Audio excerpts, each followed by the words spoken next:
Hooray! Hello, Hello, everyone. and welcome. Hello. If you haven't been joining us for the past 2 episodes, I'm Bri.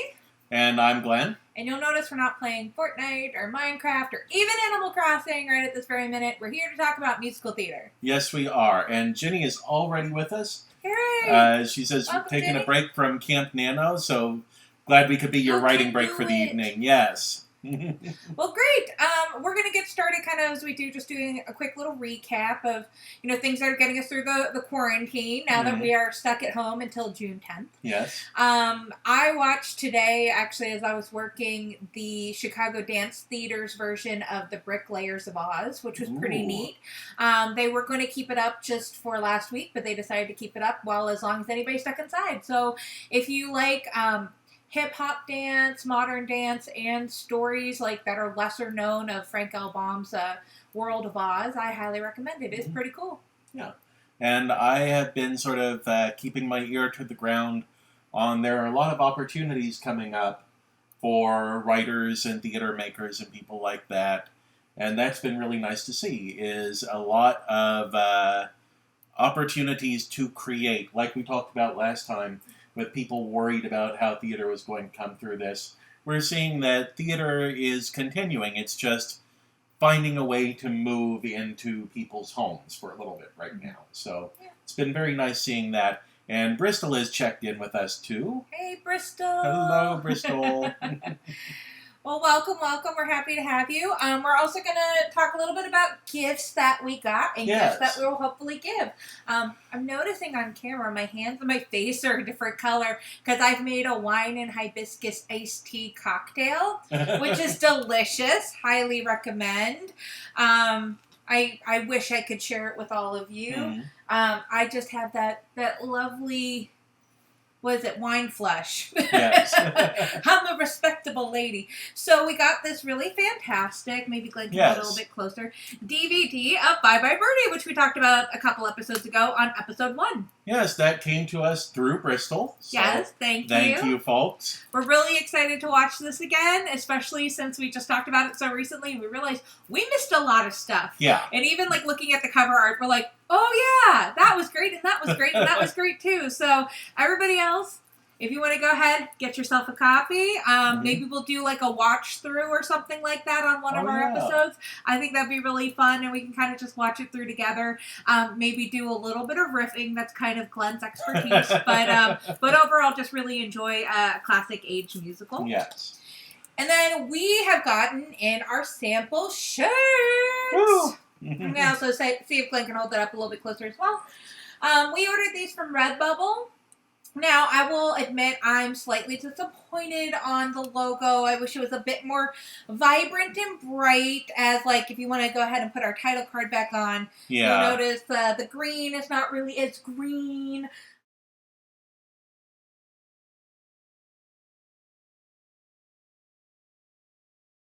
Great, but the musical QuaranStream bit is a little faded. On the one hand, it looks super cool. It looks like you got this in the 90s. Excuse me. It is also allergy season in Virginia, so that's not corona. That is pollen. Yes. We walked out yesterday just to go check the mail and do the trash, and our cars are both yellow, and they did not start yellow. And yes, both of our cars were buried under pollen, so yes. So all you fellow allergy sufferers, we feel for you. We definitely do. But we have decided that Benadryl is not necessarily an essential emergency right now. We're just going to suffer through it. Yeah. But anyway, the cool thing about the shirts is they do look like they've been around since the 90s. I think that's kind of like the element of the logo we were going for. So it looks kind of like a comfortable old shirt that you've had for a long time. And it definitely feels that way. I think in their haste to get this out to us, which we're really excited about, and we understand that this is also not an essential service during the pandemic. Yes. The color just is not super great. We're not going to complain about it, though, but we're going to do a giveaway probably next week when we also have our Virginia is for social distancing shirts. So we'll have 4 shirts to give away, and we're going to keep 4 shirts for ourselves to wear in future episodes. So that's how much we stand behind this product. But we hope that you'll like this. We've saved a blue. So this one is one that we're going to give away, and a black, which is just like our logo. And then we have a whole range of different colors, which we'll show you in the other shirts as well when they arrive. Yes. And Kelly has joined us too, so the gang's all here. Yay! Hey guys! Welcome!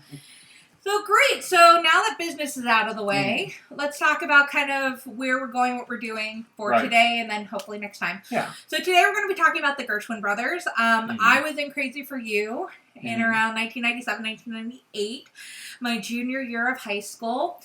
Again, if you joined us on Saturday, you learned that I have been typecast in my high school years as the comic relief who appears in Act 2. This show is the same. I was the character actor, comic relief that appears in Act 2. So we'll talk about that for a little bit. But what's kind of the interesting thing about the Gershwin brothers is they have been on Broadway stages as long as there has been Broadway. And it's pretty much the same 20 songs. Yeah. No matter what it is. And they're a bit formulaic. And we wanted to talk about that just a little bit. Yeah. And, that's my alarm going off. Huh. I know. Right. I told you to turn off your phones. This is a show. I know, yes. And Bri, as she just mentioned, was in a Gershwin production. For my part, I've never been in a Gershwin show.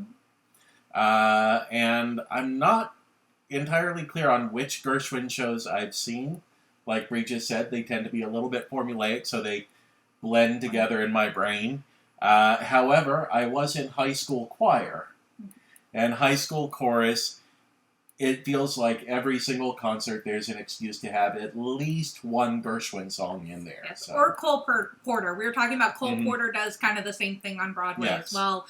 And then for our next episode, we were trying to think of stuff that we could do. It's going to be a little bit more recent. We were both involved with a production company in Blacksburg, Virginia. And it was Summer Musical Enterprise. And I was in Spam-A-Lot. And Glen was in Christmas Story. Yes. And so that Glen can finally, hog the conversation like I've done the past 3 episodes. We were thinking maybe doing Christmas Story, even though it's a bit more recent. And we feel like we know it, and it's been on Fox as a live show and everything. But we want to kind of have maybe a little Christmas in the middle of April. Yeah. So we'll think about doing that. Right. If you have an opinion, let us know. If you'd rather hear Spam-A-Lot, Glen saw it. Yeah. I was also in Footloose. I was in like a bunch of other musicals. Glen was in Three Penny Opera that we also talked about. I saw it when it was on Broadway, revived with Alan Cumming and Cyndi Lauper, which I loved, and nobody else really did. I don't know why, but I liked it a lot. Like, it ran just long enough to do a number for the Tonys. Yeah. And then closed, Yeah. I mean, win some, you lose some. I don't know. I liked it. I would love to see, like, a copy of it somewhere, but oh well. That is theater. Sometimes you don't get copies of it either in soundtrack form or in video form. Yeah. So, without further ado, talking about some Gershwin. Yes. My touch point is going to be for Crazy for You. Okay. Which was produced, I think, in the 80s, which is like why we were kind of doing it, 15, 16 years later. It centers around Bobby Child, who is a New York banker, New York stockbroker, something like that. But his longing, his desire, his dream is to sing and dance, be a song and dance man. And so there's this opening number where it's bad news, go away, come around someday in March or May. I'm dancing and I can't be bothered now. And he tap dances on a car, and there are showgirls everywhere. And this is why I think the allure holds up for a lot of these is like chorus girls, showgirls. You can cast a whole bunch of high school girls, get like 100-person like big choral number. It's great. So that happens, and he's been told he has to go foreclose on a ranch out west, and so he's sent out west, wherever west is, Arizona, New Mexico, we don't know. West. The point is, moral dilemma. Yes. So he goes, and he meets Polly, who's the owner of the ranch or the farm or whatever it is, and she's, of course, a Spitfire and Southern, and I mean, basically, it's, if you think kind of a quintessential Old West town that's kind of a tourist trappy type of thing, that's this place. And we kind of meet this from, there's these guys sitting out on the porch, and they're like, I'm biding my time, because that's the kind of guy I'm. And we all really love them. It's like a barbershop quartet, really super neat. They also have this like little song called Slap That Bass, which comes up as well with all the guys, and they play all the girls like bass guitars. It's really neat. It sounds dirty. Really neat. So anyway, so Bobby doesn't want to appear as he is. You know, he doesn't want to say, hey, I'm here to foreclose.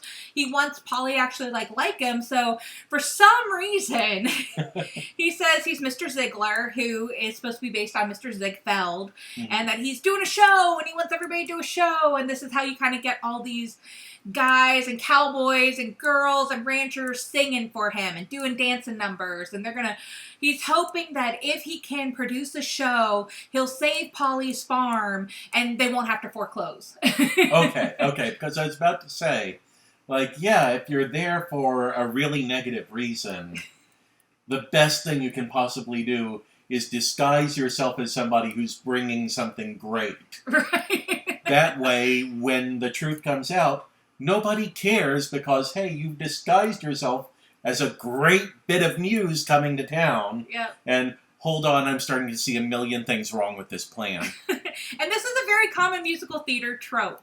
You do see, if we just put on a show, I mean, Judy Garland and Mickey Rooney made whole careers of just putting on a show, and I think even kind of the classic musical movies that we watch a lot, Holiday Inn and White Christmas, those are all, if we just put on a show. Yeah, and not just if we just put on a show, but it's also a common trope for the guy who's putting on the show is actually the jerk who wants to close everything down. But unbeknownst to poor Bobby and Polly, Ziegler is really coming. He's really showing up with Bobby's girlfriend, who is Irene, and she's very sassy and like also kind of a very common musical theater type of character where she's like the femme fatale, but she's very kind of cold fish as well. So like the sexiest woman on stage, but don't touch her. So very musical theater. Yeah. So they show up and they cause kind of a whole wrench in this thing. So Bobby has to kind of like run around, and Polly's super confused that, you know, Ziegler's not really the same type of guy.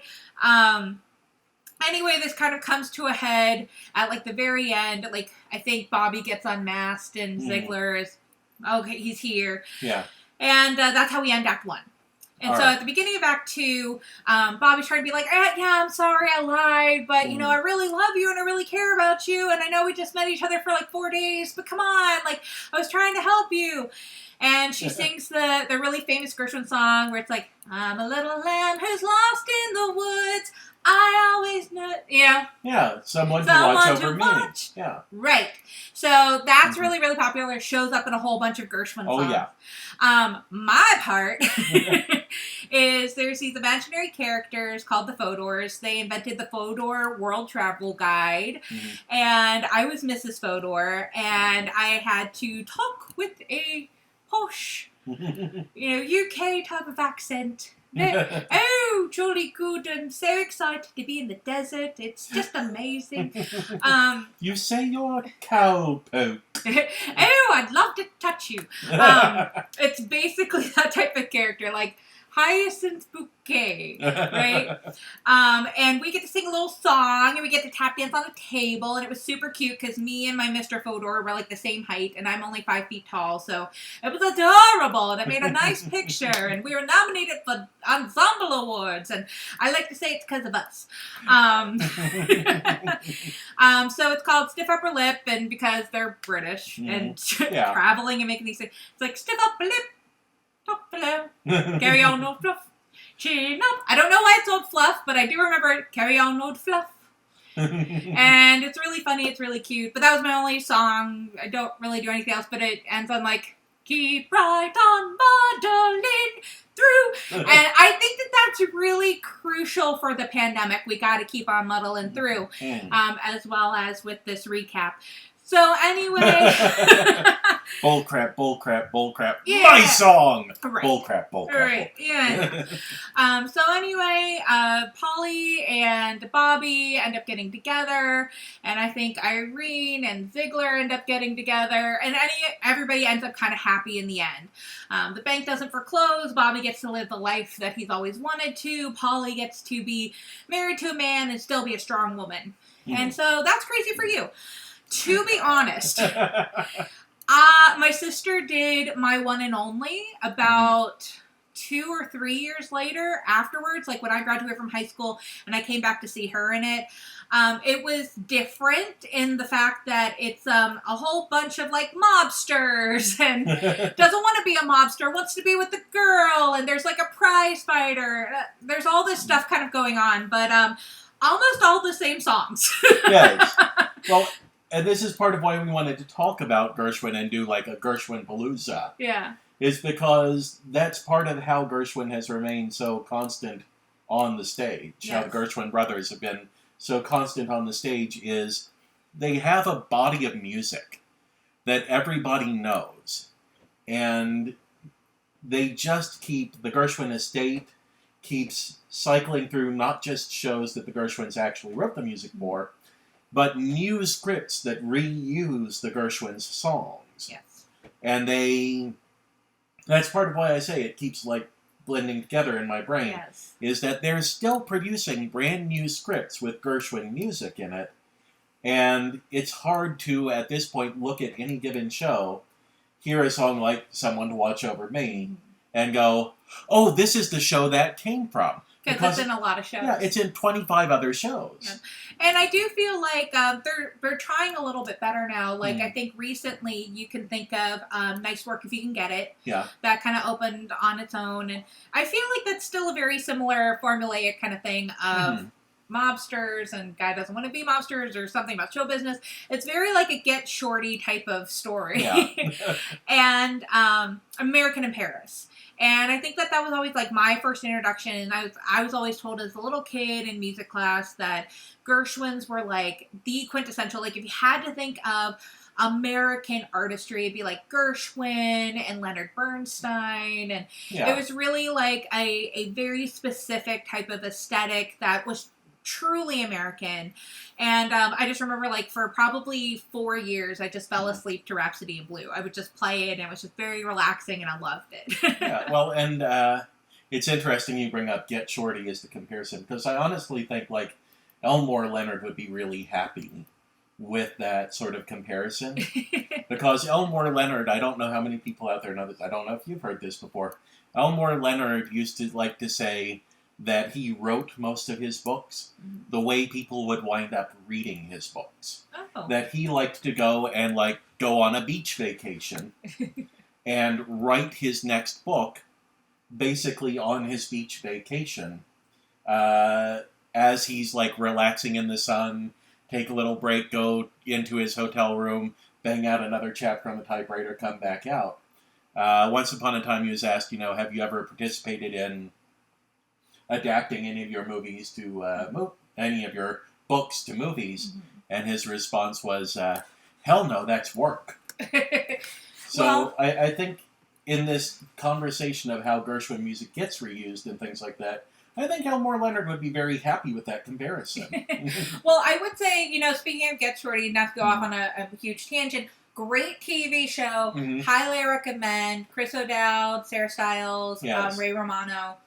Go watch that while you're in quarantine. I know it's not a musical, but it is kind of that whole thing of people wanting to be in showbiz. There are some songs. So I would highly, highly recommend that if you're looking for something to watch. Yeah, and if you've seen the movie with John Travolta, also very great, but the television show is really good at sort of springboarding from that and creating something completely different. Yeah. So. Yep.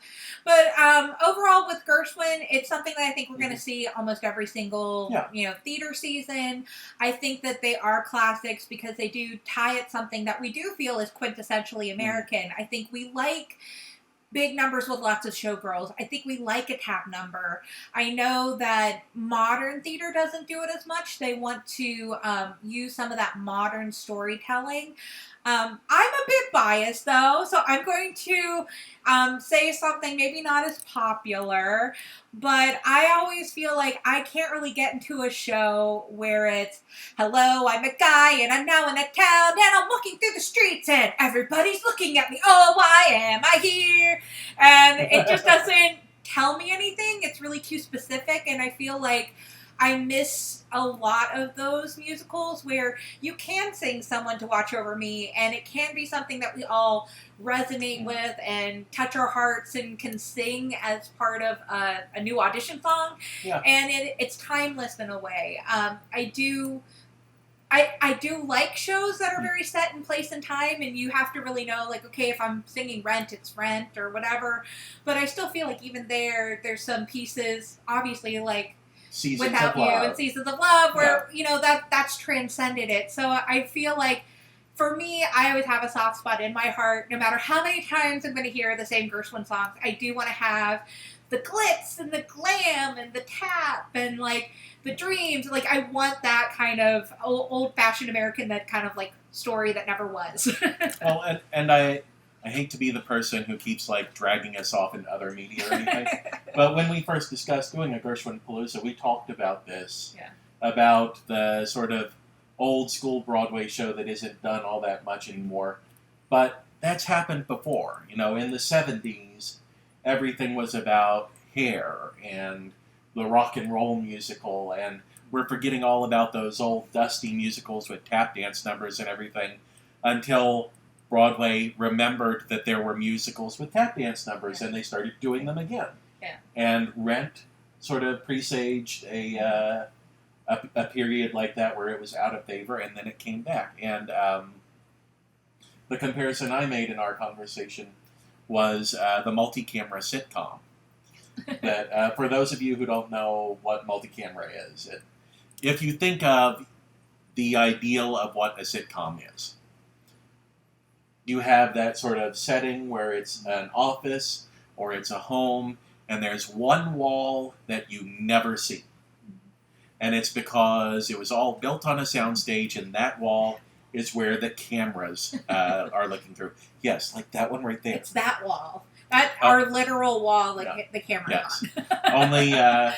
Only instead of that one camera, because, they have production values, they have multiple cameras set across the stage. That camera could be like a close-up of me. That camera could be a close-up of Bri. And they'd switch between all of the cameras while the scenes are running. So you think of Home Improvement was a multi-camera. Mary Tyler Moore Show, multi-camera. Dick Van Dyke Show, I Love Lucy. These were multi-camera. In fact, Desi Arnaz created the multi-camera sitcom in I Love Lucy. And then you have what are called single-camera comedies. And single-camera comedies are The Office, My Name is Earl. There are these like Seinfeld and Friends. Seinfeld. Friends was closer to a multi-camera, and Seinfeld was kind of a hybrid. Whenever you were in Jerry's apartment, that was a multi-camera setup. But when they would go out on the street, or they'd go to the Soup Nazi or something like that, that was always single camera. It's that stuff that looks like an actual movie. Brooklyn Nine-Nine is a single camera comedy. There's no, that wall is the wall that is missing. The camera can move around. The Good Place is another example of that sort of thing. And there have been periods in the history of television where people have looked around and gone, oh, there are no multi-camera comedies on television. Well, the multi-camera comedy is dead. It's a relic of old television and everything, and then Home Improvement comes along. A multi-camera comedy that popped up in the middle of everybody doing single-camera comedies, and people remembered, oh yeah, this is a kind of show that we like to watch. And it gets the ratings. And it's the same thing that happens with the classic Broadway shows. Someone new comes along, someone revolutionary comes along, and for a long time, Broadway chases after that. But to be honest, I'd still like to see this generation's Hair. I always kind of keep teasing that I'd love to write Hair too. I don't know if I'm the writer that needs to do that, but I'd love to see it. I think there's a lot of material there. I think we have just as much trauma and angst kind of going on just in this past year alone to write a new hair. But you know, I still love the fluff. I love the cotton candy. Yeah. Like everybody likes to eat dessert. We actually just did. Well, I did Spotlight Op for Follies at Live Arts here in Charlottesville, and that's kind of a show that both pokes fun at and also reveres and glorifies these old musicals, these old Ziegfeld girl numbers, where it's basically a bunch of pretty girls in pretty costumes singing and dancing and just not really having much of a show to tie everything together, but still just being able to kind of highlight what makes America wonderful and how it's kind of this melting pot and how we have like a lot of talent just from like homegrown girls. And that's an important thing is, whatever we're talking about for the forum, for the medium or anything like that, there's always room for both. I mean, I still think the Dick Van Dyke Show is the platonic ideal of a sitcom. It's like a sitcom that gets nothing wrong. It is, if you want to model a show after every element of a sitcom, that's Dick Van Dyke Show. Brooklyn Nine-Nine is also one of the funniest shows to ever Which be on Kelly television. told us to watch. Yes. So thank you, Kelly. Yes, thank you very for much. the recommendation. It took me weeks to start it, but once I got started, I've never gone back. Yeah, and Brooklyn Nine-Nine may not be a multi-camera show the way Nine-Nine may not be a... I like Carrie and his yogurt. Yes. I literally, okay, side tangent, I stocked up on 3 big gallons of, like, yogurt. Because if we have to stay inside, I really need to eat yogurt. So I really love Carrie. Yes. So Brooklyn Nine-Nine may not be a multi-camera sitcom. It's still a funny show, and it's a great show, and there's a place on television for a comedy that is not a multi-camera. And has one of the best bits with the Backstreet Boy. If you don't know what we're talking about, please, another great pandemic recommendation. You're going to be at home until June 10th. Watch Brooklyn Nine-Nine and then be sad when it's done. Yes. Brooklyn Nine-Nine, it's still on Hulu, I think. You can still get it on there. And it is worth it. It's got, 25 seasons now? I gave my mom our Hulu password just so that she could watch it, because she loved it so much when I was like down there taking care of her in Florida. So, highly recommend it. Yes, definitely check out Brooklyn Nine-Nine. Yeah. And also a show that really reveres and values music and musical numbers. Yeah. And, okay, so just as a little, FYI, if you haven't guessed by now, we watch a lot of shows where friendship is kind of saves everything and love saves the day. I feel like after 2016, that was just our vibe. Yeah. So we like a lot of things where people talking things out and people having friends that work together in hilarious or in very sentimental or both at the same time ways. So, those Michael Schur type of comedies, Parks and Rec, and Brooklyn Nine-Nine, and Good Place, and so we like a lot of that stuff.